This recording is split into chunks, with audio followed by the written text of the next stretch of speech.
একটু সমস্যা হচ্ছে, কারণ আমি খুব একটা লাইভে অভ্যস্ত নই। থ্যাংক ইউ যারা এভাবে সঙ্গে রয়েছো। ওকে, তো যে ইস্যুটা নিয়ে আমরা আজকে কথা বলছি সেটা হচ্ছে শৈশব, যে জীবনটা যারা কাটাচ্ছে, যারা ছোটরা, বাচ্চারা, তারা খুব একটা ভালো নেই এখন। তো আমাদের আজকের উদ্দেশ্য, আমরা এর মধ্যে থেকেও কিছু পজিটিভিটি বের করে আমরা যদি কিছু বলতে পারি।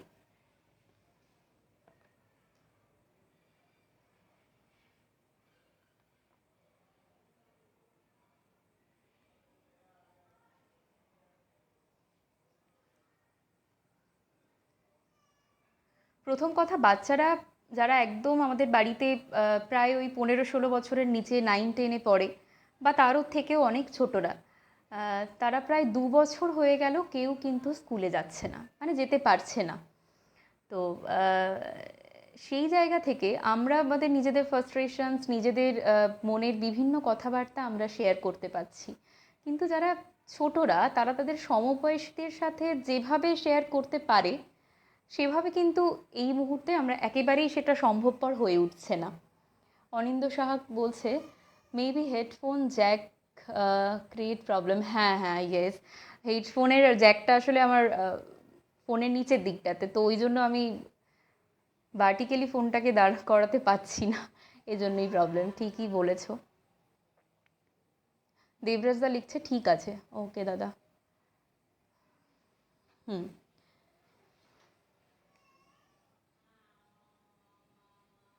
তো স্কুলে না যাওয়ার কারণে তাদের কি হচ্ছে, তাদের অনলাইন বিভিন্ন রকমের ক্লাস হচ্ছে। তারা সারাদিনই প্রায় স্কুলের অনলাইন ক্লাস করছে, এরপর টিউশনসে অনলাইন ক্লাস করছে। এতে করে তাদের একেবারেই তারা ঘরবন্দি, একেবারেই গৃহবন্দী। আচ্ছা, প্রীতম চৌধুরীদা লিখছে যে কেমন আছেন ম্যাডাম। হ্যাঁ দাদাভাই, খুব ভালো আছি, অনেক ভালোবাসা। হ্যাঁ একদম, তোমাকেও। তুমি কেমন আছো? তোমরা কিভাবে কাটাচ্ছ এখন লকডাউন? এই গৃহবন্দী জীবনটা কিন্তু ভীষণ কষ্টের। কাজী নজরুল ইসলামের ভাষায় আমার মনে আছে, বেশ ছোটবেলায় পড়েছিলাম, থাকবো না আর বদ্ধ ঘরে, দেখবো এবার জগৎটাকে। তো সেই জগৎটা দেখার যে সংকল্প, সেটা কিন্তু এই মুহূর্তে দাঁড়িয়ে আমাদের কাছে ভীষণ একটা কঠিন পর্যায়ে চলে গেছে জীবনে।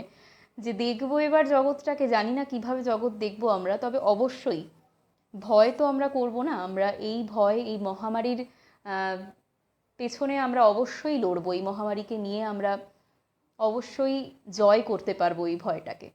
তাই রবীন্দ্রনাথ ঠাকুরের লেখা একটি গান আমার খুব মনে পড়ছে এই মুহূর্তেই কথা বলতে বলতে তোমাদের সাথে, যে আমি ভয় করব না, ভয় করব না। গানটার ভাষা এত অসাধারণ, মানে এই সময়প্রিয়, আহ, একেবারে সময় উপযোগী একটি গান। আমি 2 লাইন তোমাদেরকে শোনাতে আজকে ভীষণ ইচ্ছে করছে। আমি যদিও গানটা গাই না, তাও আমার ইচ্ছে হচ্ছে একটু শোনাই, কি বলো? সবাই একটু বলো, মানে তাহলে আমি 2 লাইন একটু সাহস করে শোনাবো। আচ্ছা, প্রীতম চৌধুরীদা লিখছে, আপাতত কোভিড আক্রান্ত, বাড়িতে নিভৃতবাসে সুস্থ আছি। হ্যাঁ দাদা, আমিও কিছুদিন আগে বেশ অসুস্থ হয়ে পড়েছিলাম। আর এখন চারিদিকেই সবাই, মানে এতে নতুন কিছু তো নয়, এটা এখন মানে এই সিচুয়েশনসটার মধ্যে দিয়ে আমরা প্রত্যেকে যাচ্ছি, প্রত্যেকে ফেস করছি সিচুয়েশনসটা। তবে এটা নিয়ে প্যানিক করে লাভ নেই। নিউজ বা মিডিয়া খুললে চারিদিকেই ভীষণভাবে একটা প্যানিকিং নিউজ। তো সেই নিউজটা নিয়ে কিন্তু ভয় পেলে চলবে না। আমরাই যদি নিজেরা ভয়ে থাকি, আমাদের বাড়ির যে ছোটরা আছে তারা কিন্তু আরও ভয় পেয়ে যাবে। তো তাদেরকে তাদের মতো করে বোঝাতে হবে যে এই সিচুয়েশনসের প্র্যাকটিক্যালিটিটা কী, বা এই সিচুয়েশনসটা কীভাবে আমরা কাটিয়ে উঠতে পারবো। যেমন আমি রিসেন্ট কিছু অ্যাড দেখছিলাম, বা ইউনিসেফ বা হুয়ের তরফ থেকে কিছু কিছু অ্যাড তৈরি করা হয়েছে, যেগুলো বাচ্চাদের কার্টুন আঙ্গিকে। সেই সব অ্যাডগুলো থেকে কিন্তু বাচ্চারা একটা শিক্ষা নিতে পারে যে কিভাবে আমাদের এই করোনাকে মোকাবিলা করতে একটা ডেইলি হ্যাবিটসের মধ্যে ফেলে দিতে হবে মাস্ক পরা এবং স্যানিটাইজ করা কন্টিনিউ, এবং যতটা সম্ভব বাইরে না বেরোনো। তো এই বাইরে না বেরিয়ে বাচ্চারা কিভাবে ভালো থাকবে, তাদেরকে ইন্সপায়ার করতে হবে। ইন্সপায়ার আমরা কিভাবে করতে পারি? আমরা তাদের সাথে তাদের লেভেলে এসে কথাবার্তা বলতে পারি, তাদের মতো করে গল্প করতে পারি, এসব বিভিন্ন কিছুই করতে পারি। আমি ধীরে ধীরে আমার যা যা মনে হয় আমি অবশ্যই বলবো, আপনাদের কথাও শুনবো। একটু কমেন্ট পড়ে নিই। তবে হ্যাঁ, প্রীতম চৌধুরীদা বললো এখন কোভিড আক্রান্ত। হ্যাঁ দাদাভাই, সুস্থ হয়ে ওঠো, আবার আমরা একসাথে গান কবিতার অনুষ্ঠান করব লাইভে এসে। অজয় খড়কাদাস, অজয় ভাই বলছে হ্যাঁ হ্যাঁ একটু কবিতা আর গান শোনাও। হ্যাঁ নিশ্চয়ই ভাই, কবিতা আর গান শোনাতেই আজকের লাইভে আসা, এবং সঙ্গে এই বার্নিং ইস্যুসটা নিয়ে কথা বলাটাও আমাদের জরুরি। যে গানটার কথা বলছিলাম, রবীন্দ্রনাথ ঠাকুরের আমি ভয় করব না, ভয় করব না, দুবেলা মরার আগে মরব না ভাই, মরব না, আমি ভয় করব না, ভয় করব না। কি অসাধারণ ভাষা! রবীন্দ্রনাথ লিখছেন, ধর্ম আমার মাথায় করে চলবো সিধে রাস্তা দেখে, সহজ পথে চলবো বলে পাঁকের পরে পড়ব না, আমি ভয় করব না, ভয় করব না। তরিখানি বাইতে গেলে মাঝে মাঝে তুফান মেলে, তাই বলে হাল ছেড়ে দিয়ে কান্নাকাটি করব না, ঘরের কোণে রইব না, আমি ভয় করব না, ভয় করব না, দুবেলা মরার আগে মরব না ভাই, মরব না।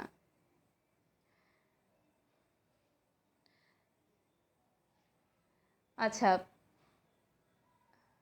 প্রত্যেককেই যারা যারা এখন অনেকেই দেখছে লাইভ, তাদেরকে একটাই কথা বলি যে আমরা আজকে যে ইস্যুটা নিয়ে কথা বলছি সেটা হলো যে ভালো থেকো শৈশব। আমাদের প্রত্যেকের বাড়িতেই ছোট ছোট ভাই বোন আছে বা বাচ্চারা রয়েছে, কেউ না কেউ রয়েছেই। তো তাদের যে শৈশবকালটা এখন প্রায় মানে বিপাকে পড়ে দুর্বিষহ তাদের শৈশব। তো সেই শৈশবটাকে কিভাবে ভালো রাখতে পারি আমরা, তার একটা ক্ষুদ্র প্রয়াস আজকের এই লাইভ অনুষ্ঠানে আমরা আলোচনা করছি সবাই মিলেই। আপনারাও যারা দেখছেন তারা একটু জানাবেন যে আপনারা কিভাবে আপনাদের নিজেদের লকডাউন কাটাচ্ছেন, এবং কিভাবে আপনারা আপনাদের বাড়ির বাচ্চাদের কিভাবে এন্টারটেন করছেন বা তাদের কিভাবে ব্যস্ত রেখেছেন।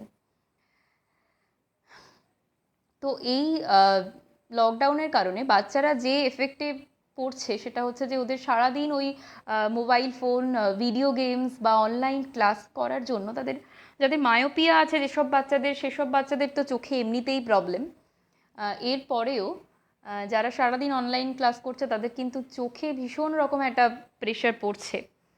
তো বাবা মা বড়রা যারা আছেন তাদেরকে আমি বলবো যে যদি একটু অ্যান্টি গ্লেয়ার কিছু গ্লাস তাদের জন্য বানিয়ে দেওয়া হয়, তাহলে তাদের হয়তো চোখের ওপর প্রেশারটা একটু কম হতে পারে।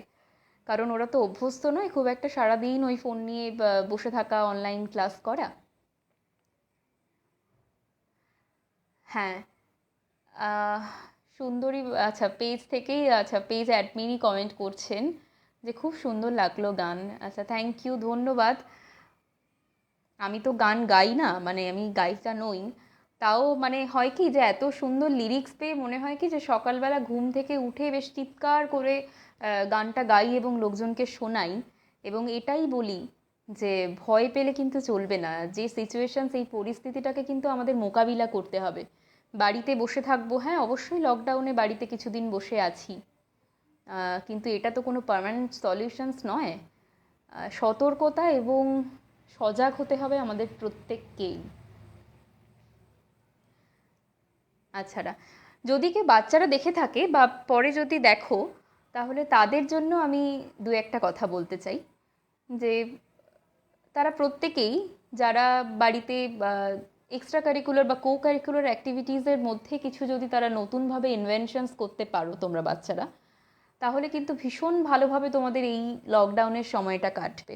কোনো ক্রিয়েটিভ রাইটিং করতে পারো, বিভিন্ন মানে বাড়িতে থাকা যে কোনো প্রোপস নিয়ে তোমরা কোনো নাটক করে ফেলতে পারো, কোনো স্ক্রিপ্ট বানিয়ে ফেলে বাবা মাকে শোনাতে পারো, অনলাইনে বন্ধুদের সাথে কিছুটা গল্প করতে পারো।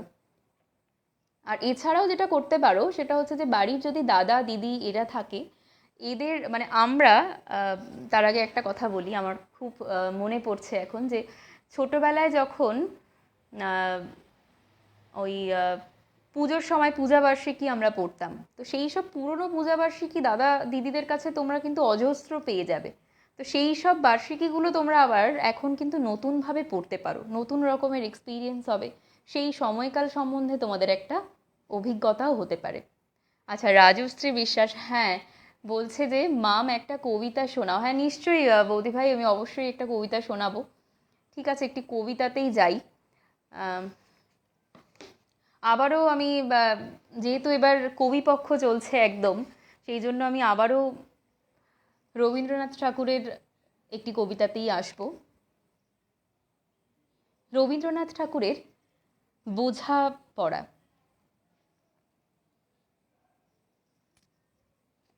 মনেরে আজ কহ যে, ভালো মন্দ যাহাই আসুক, সত্যেরে লও সহজে। কেউ বা তোমায় ভালোবাসে, কেউ বা বাঁচতে পারে না যে, কেউ বিকিয়ে আছে, কেউ বা সিকি পয়সা ধারে না যে। কতটা সে স্বভাব তাদের, কতকটা যে তোমারও ভাই, কতকটায় ভবের গতিক, সবার তরে নহে সবাই। তোমায় কতক ফাঁকি দেবে, তুমিও কতক দেবে ফাঁকি। তোমার ভোগে কতক পড়বে, পরের ভোগে থাকবে বাকি। মান্ধাতারি আমল থেকে চলে আসছে এমনি রকম। তোমারই কি এমন ভাগ্য, বাঁচিয়ে যাবে সকল জখম? মনেরে তাই কহ যে, ভালো মন্দ যাহাই আসুক, সত্যেরে লও সহজে। অনেক ঝঞ্ঝা কাটিয়ে বুঝি এলে সুখের বন্দরেতে। জলের তলে পাহাড় ছিল, লাগলো বুকের অন্তরেতে। মুহূর্তে কি পাঁজরগুলো উঠল কেঁপে আর্তরবে, তাই নিয়ে কি সবার সঙ্গে ঝগড়া করে মরতে হবে? ভেসে থাকতে পারো যদি, সেইটে সবার চেয়ে শ্রেয়। না পারো তো বিনা বাক্যে টুপ করিয়া ডুবে যেও। এটা কিছু অপূর্ব নয়, ঘটনা সামান্য খুবই। শঙ্কা যেথায় করে না কেউ, সেইখানে হয় জাহাজ ডুবি। মনেরে তাই কহ যে, ভালো মন্দ যাহাই আসুক, সত্যেরে লও সহজে। তোমার মাপে হয়নি সবাই, তুমিও হওনি সবার মাপে। তুমি মরো কারো ঠেলায়, কেউ বা মরে তোমার চাপে। তবু ভেবে দেখতে গেলে এমনি কিসের টানাটানি, তেমন করে হাত বাড়ালে সুখ পাওয়া যায় অনেকখানি। আকাশ তবু সুনীল থাকে, মধুর থেকে ভোরের আলো। মরণ এলে হঠাৎ দেখি, মরার চেয়ে বাঁচাই ভালো। যাহার লাগি চক্ষু বুজে বহিয়ে দিলাম অশ্রু সাগর, তাহারে বাদ দিয়েও দেখি বিশ্বভুবন মস্ত ডাগর। মনেরে তাই কহ যে, ভালো মন্দ যাহাই আসুক, সত্যের লও সহজে। নিজের ছায়া মস্ত করে অস্তাচলে বসে বসে আধার করে তোলো যদি জীবনখানা নিজের দোষে। বিধির সঙ্গে বিবাদ করে নিজের পায়ে কুড়ুল মারো, দোহাই তবে এ কার্যটা যত শীঘ্র পারো সারো। খুব খানিকটা কেঁদে কেটে অশ্রু ঢেলে ঘরা ঘরা, মনের সঙ্গে এক রকমে করে নে ভাই বোঝাপড়া। তাহার পরে আধার ঘরে প্রদীপখানি জ্বালিয়ে তোলো। ভুলে যা ভাই কাহার সঙ্গে কতখানি তফাৎ হলো। মনেরে তাই কহ যে, ভালো মন্দ যাহাই আসুক, সত্যের লও সহজে। অনেকদিন পর কবিতাটা এভাবে বললাম, ভীষণ পছন্দের একটা কবিতা। মনেরে তাই কহ যে, ভালো মন্দ যাহাই আসুক, সত্যেরে লও সহজে। হ্যাঁ, অপ্রিয় সত্যটা কিন্তু সত্যি মানে ভীষণ হার্শ একটা ট্রুথ। তো সেই ট্রুথটাকে কিন্তু আমাদের মেনে নিতে একটু কষ্ট হয়ই, কিন্তু কিছু করার নেই, অপ্রিয় সত্য মেনে নিতেই হবে, তাকে বুঝে এগিয়ে যেতে হবে আমাদের প্রত্যেককেই। শিল্পা দাস অধিকারী বলছে তোমার ভয়েসটা খুব ভালো লাগে আমার। হ্যাঁ শিল্পা, অনেক ভালোবাসো, এভাবেই সঙ্গে থেকো। অনিন্দ সাহা, ওকে, ওয়াও, থ্যাংক ইউ। আজকের আমাদের যে টপিক নিয়ে আমরা কথা বলছি সেই টপিকটা নিয়ে কিন্তু কেউ কিছু বলছো না, যে ভালো থেকো শৈশব। তো এই শৈশবের তোমাদের বাড়িতে যে সমস্ত, বা তোমরা যাদের বাচ্চাদের চেনো, আহ, তাদের সাথে তোমাদের কিভাবে সময় কাটছে, তোমাদের নিজেদের ব্যস্ত জীবনের মধ্যে তাদেরকে তোমরা কতটুকু সময় দিতে পারছো, বা তাদের ব্যাপারে তুমি কি ভাবছো তোমরা, এটা আমাকে একটু জানাও, তাহলে আলোচনা করতে একটু ভালো হয়। অজয় লিখছে যে দুর্দান্ত লাগলো কবিতা, খুব ভালো, এই কবিতাটা অনেক দিন পর শুনলাম। হ্যাঁ, থ্যাংক ইউ অজয়। আহ, হ্যাঁ, আমিও অনেক দিন পর বললাম কবিতাটা। মৌমিতা মণ্ডল লিখছে খুব সুন্দর হয়েছে, মনটা ভরে গেল। Okay, thank you, thank you. Rajashree Biswas বৌদি ভাই লিখছে খুব ভালো লাগলো, ধন্যবাদ। আচ্ছা, আরও একটি কবিতা আমার এই মুহূর্তে মনে পড়ছে, যেটা আমি বেশ ছোটোবেলায়, বেশ খানিকটা ছোটোবেলায় আমি এই কবিতাটা বলতাম, তারপর অনেক দিন হয়ে গেল বলা হয় না। সেই কবিতাটা আমি একবার বলি আজ বরং।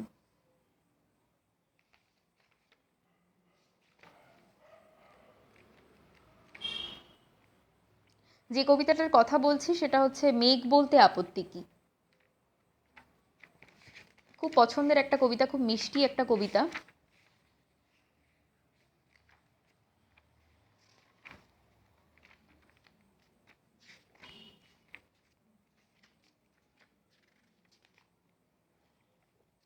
সুস্মিতা মণ্ডল কি লিখছে, শুনেছিলাম তোমার শরীর খারাপ।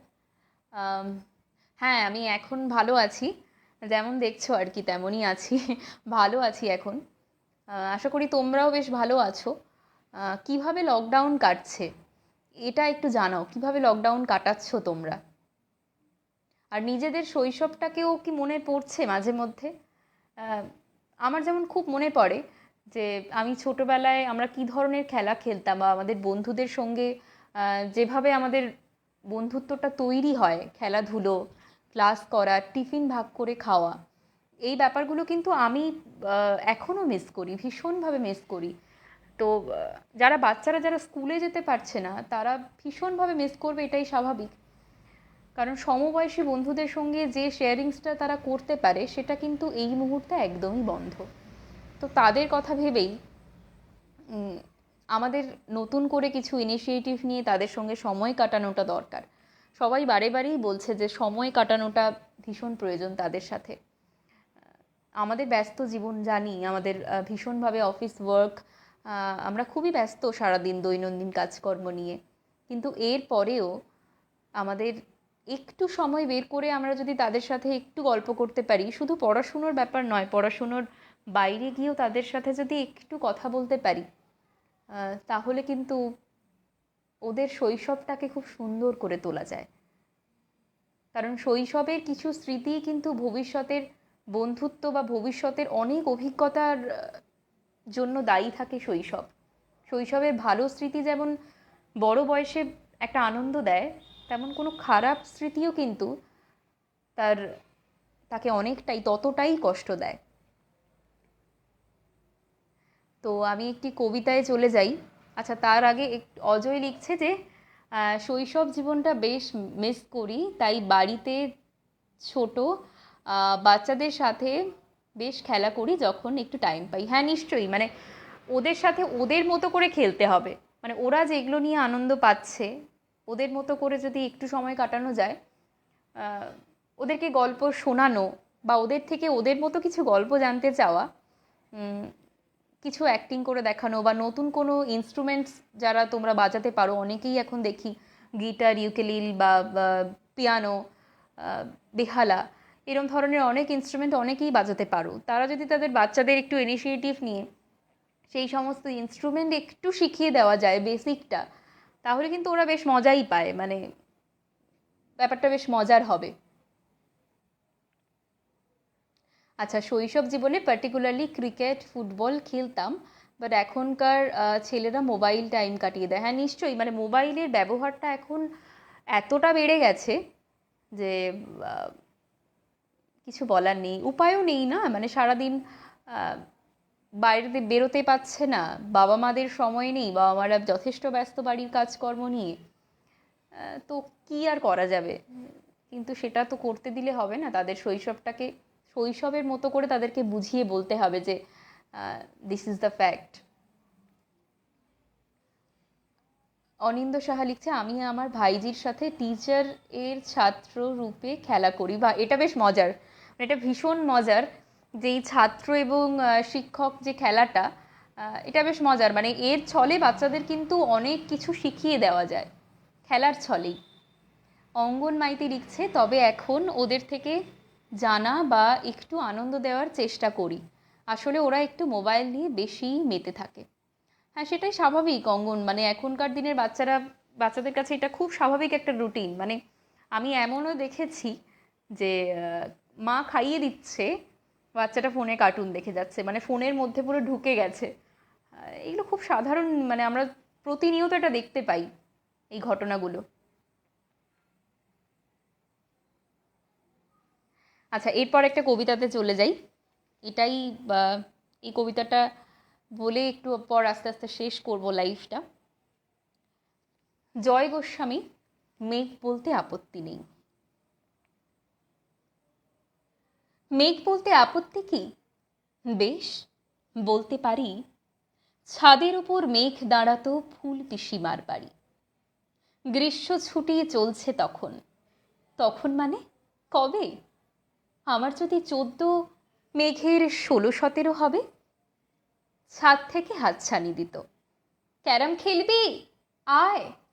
সারা দুপুর কাহাঁ তো কার ক্যারাম খেলা যায়। সেই জন্যই জোচ্চুরি হয়। হ্যাঁ, জোচ্চুরি হতো। আমার যদি 14, মেঘের 15-16 মতো। ঘুরিয়ে দিতে জানতো খেলা, শক্ত ঘুঁটি পেলে জায়গা মতো সরিয়ে দিত আঙুল দিয়ে ঠেলে। শুধু আঙুল, বোর্ডের ওপর লম্বা ফ্রকের ঝুল। ঝপাং ফেলে ঘটিয়ে দিত ঘুঁটির দিক ভুল। এইখানে না না ওখানে, এটা না না ওটা। ঝাঁপিয়ে পড়ে ছিনিয়ে নিল ঘুঁটির বাক্সটা। ঘুঁটিরও সেই প্রথম মরণ। প্রথম মরা মানে বুঝবে শুধু তারাই যারা ক্যারাম খেলা জানে। চলেও গেল কদিন পরে, মেঘ যেমন যায়, কাঠফাটা রোদ দাঁড়িয়ে পড়ল মেঘের জায়গায়। খেলা শেখাও খেলা শেখাও, হাপিত্যেশ কাক। কলসিতে ঠোঁট ডুবিয়েছিল, জল তো পুড়ে খাঁক। খাঁক হওয়া সেই কলসি আবার পরের বছর জলে। ভরল কেমন তোমায়? থামো, ওসব কি কেউ বলে? আত্মীয় হয় আত্মীয় হয়, আত্মীয় না ছাই। স্পষ্ট করে বলো এবার, সব জানতে চাই। 2-3 ক্লাসের বয়স বেশি, গ্রীষ্ম ছুটি হলে ঘুরেও গেছে 2-3 বছর, এই জানে সকলে। আজকে দগ্ধ গ্রীষ্ম আমার, তোমায় বলতে পারি। মেঘ দেখতাম ছাদের বাড়ি, মেঘ দেখতাম ছাদের ঘরে, ফুল পিসিমার বাড়ি। এটা ওই ছেলেবেলাকে মনে করা একটা ভীষণ সুন্দর স্মৃতির একটি কবিতা। মেঘ বলতে আপত্তি নেই, জয় গোস্বামীর, আমাদের অত্যন্ত প্রিয় একজন কবি, আমার অত্যন্ত প্রিয়। ছোটবেলাতে রবীন্দ্রনাথ তো আছেনই, মানে রবীন্দ্রনাথের লুকোচুরি, এই কবিতাটা আমার প্রথম মামা আমাকে শিখিয়েছিলেন। মামা বলতে আমার আবৃত্তি গুরু। আবৃত্তি নিয়ে আজকে যতটুকুই, সম্পূর্ণটাই মামার কাছ থেকে শেখা। তো মামা প্রথম যে কবিতাটা আমায় শিখিয়েছিলেন সেটা হচ্ছে রবীন্দ্রনাথ ঠাকুরের লুকোচুরি। তো সেই লুকোচুরি কবিতাটাও ভীষণ একটা মিষ্টি বাচ্চা এবং মায়ের গল্প, কিন্তু তার মধ্যেও একটা অদ্ভুত কষ্ট কোথাও লুকিয়ে আছে। সেটা লুকোচুরি যারা সবাই কম বেশি পড়েছেন জানেন কবিতাটা।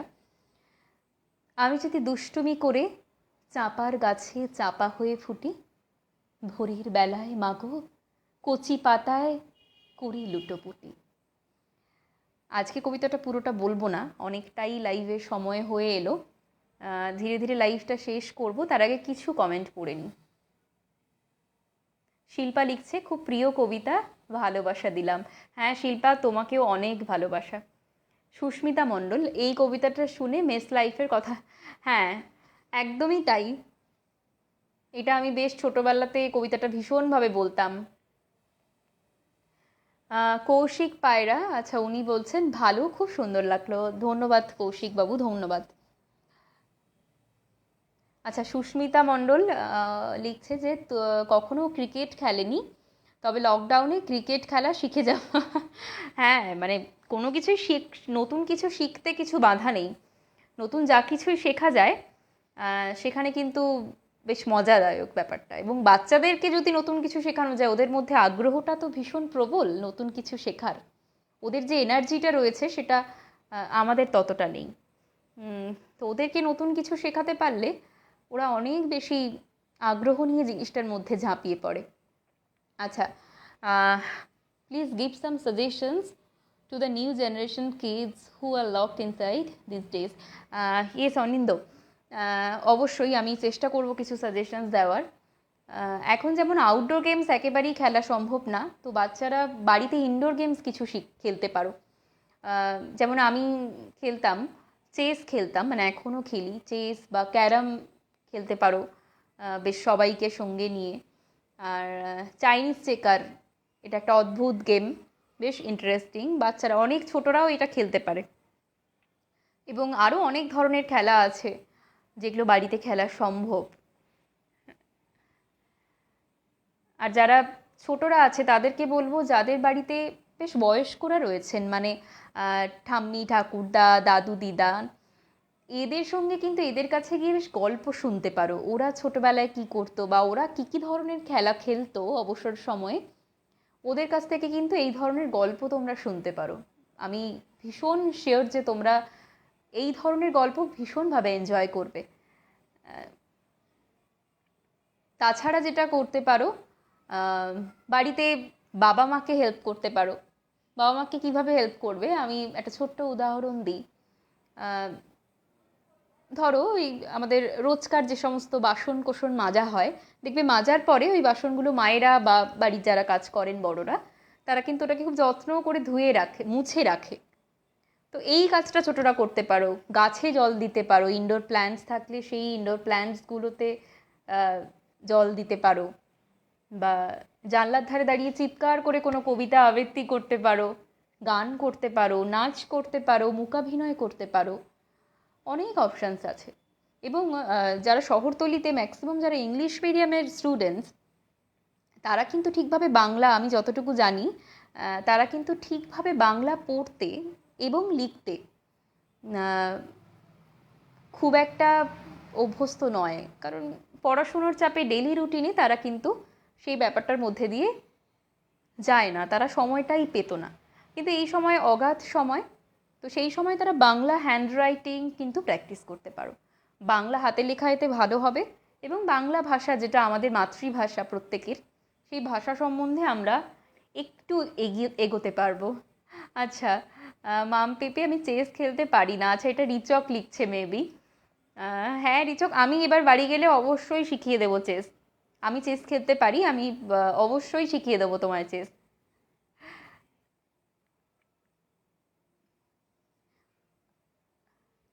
আচ্ছা, আশা করি লাইভে এসে অনেকক্ষণ অনেক কথা বললাম। আমি প্রথমেই বলে রাখি যে আমি খুব একটা লাইভে আসিনি, বলতে পারো এটা আমার প্রথম লাইভ, তো অনেক ভুল ত্রুটি করেছি, অনেক বেশি বিচলিত হয়ে পড়েছি যে কি হবে, কিভাবে কী সব টেকনিক্যাল ইস্যুস ম্যানেজ করব, যেহেতু কোনো দিন করিনি, this is my first time. তো ভুল ত্রুটি ক্ষমা করে দিও প্রত্যেকেই, আমার যাদের দেখতে পাচ্ছি, যারা দেখছে প্রত্যেকেই আমার প্রায় সমবয়সী, এবং তারা আমার কেউ কেউ ছোটো বা বড় এরকম, প্রায় সমবয়সী লোকজনের সংখ্যাই বেশি। তো তারা প্লিজ আমায় মানে একটু নিজের মতো ভেবে ব্যাপারটা নিজের মতো করে দেখো, কারণ আমি কোনোদিন লাইভ করিনি, তবে আমি প্রমিস যে নেক্সট লাইভ কিন্তু আমি আরও বেটার করার চেষ্টা করব। আচ্ছা, রূপা মাকাল বলছে রিসাইটেশন শুনবো, অনেক দিন শুনিনি। আরে বাবু, আমি তো অনেকক্ষণ মানে 2-3টে রিসাইটেশন করলাম। উম, অনেকটা একটু দেরি হয়ে গেছে, একটু আগে আসতে হতো না, 9টা। তো ঠিক আছে, অবশ্যই আমি তাও শেষ 2-1টা লাইন বলে আমি উম, শেষ করব আজকের লাইফটা। লাস্ট একটা আমার খুব প্রিয় কবিতা, এবং এই কবিতাটার আমার যারা শিখিয়েছিল আমার এক দাদা ভাই প্রীতম চৌধুরী, এবং মামার কাছেও এই কবিতাটা অনেকবার শুনেছি। মামা বলতে আমার অনির্বাণ বিশ্বাস, উনি মেবি লাইফে নেই। তো হ্যাঁ, তো এই লাস্ট 2-1টা লাইন বলে আমি আজকের লাইভ শেষ করছি।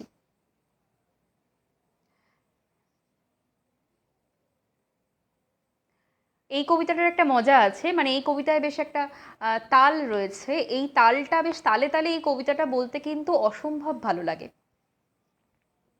যারা ওদিকে আছো, আমি তাদের অনেককেই চিনি যারাও ভীষণ ভালো আবৃত্তি করে, যেমন শিল্পা দাস অধিকারী, রূপা, এরা কিন্তু ভীষণভাবে আবৃত্তি করে, সুস্মিতা। তো আহ, তারা কিন্তু আমার সাথে ওদিক থেকে লাইভে তোমরাও প্লিজ একটু গলা মিলিও, হ্যাঁ, তাহলে ভালো লাগবে, যদিও আমি শুনতে পাবো না স্টিল।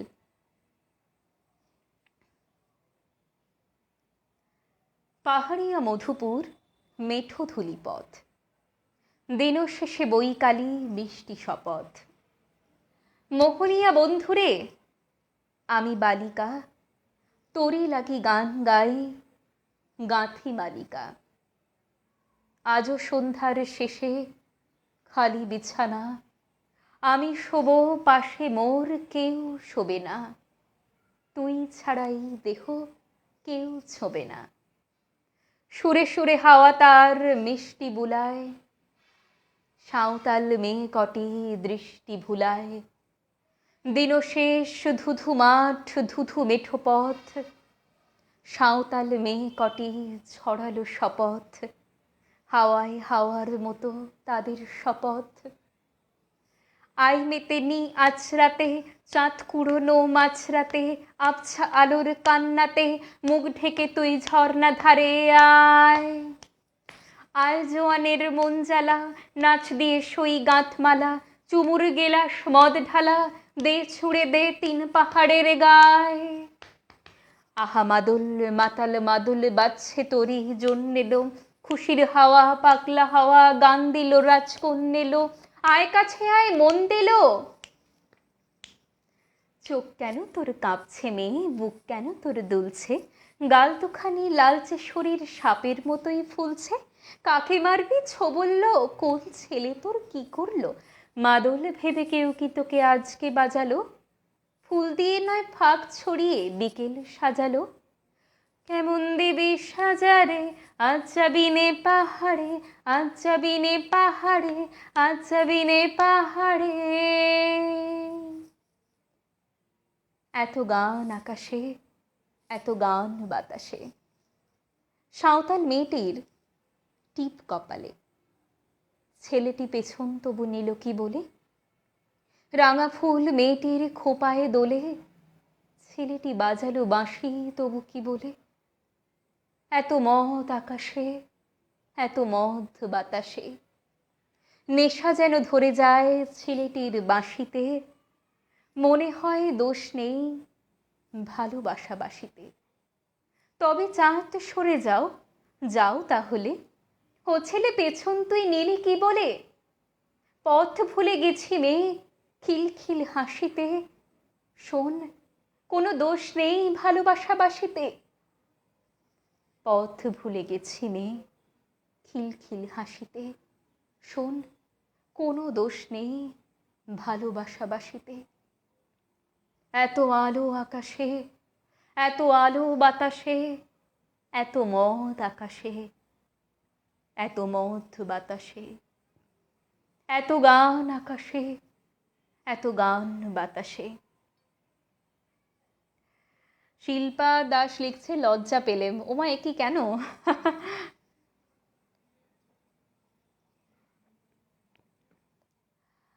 তোমার গলায় প্রথম শুনেছিলাম শিল্পা লিখছে, তারপর অদ্ভুত ভালো লাগা জন্মে গেছে।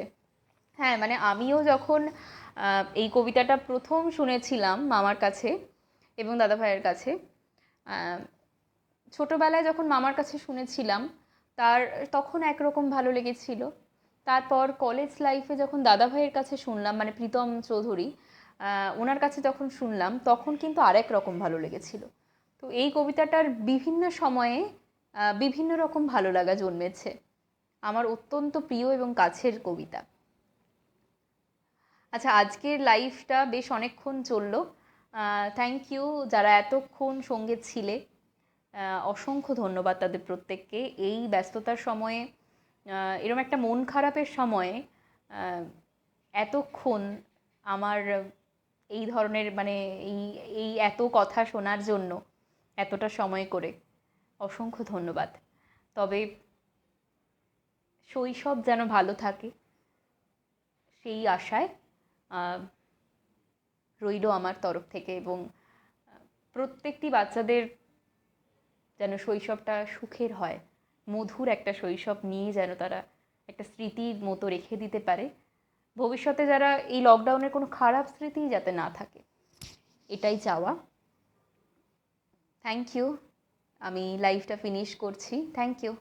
Good night.